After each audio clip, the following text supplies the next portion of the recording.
చరిత్రను తిరిగి తిరిగి ఒక సాక్షిగా నిలబెట్టగలను. నా దేవుడు.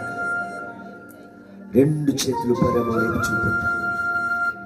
ఒక్కసారి మీ మనవి ఏమిటో అడగండి రాత్రి. ఒక్కసారి మీ మనవి ఏంటో అడగండి రాత్రి. రెండు చేతులు చూపిస్తూ, నీకు గర్భఫలం కావాలా? హృదయ వ్యాధులతో ఉన్నావా? కన్నీటితో ఇక్కడికి వచ్చావా? కొదువులతో ఇక్కడికి వచ్చావా? బాధలతో ఇక్కడికి వచ్చావా? రోగముతో ఇక్కడికి వచ్చావా? జీవితం శూన్యం శూన్యం శూన్యం అనుకుంటూ ఇక్కడికి వచ్చావా? నీ కొరకు దేవుడు ఒక అద్భుతం చేయబోతుంది. ఆ గర్భంలో సంచి లేనటువంటి ఆమెకు సంచిని ఇచ్చాడు, గర్భ ఫలాన్ని ఇచ్చాడు. ఒకవేళ నీ జీవితంలో డాక్టర్స్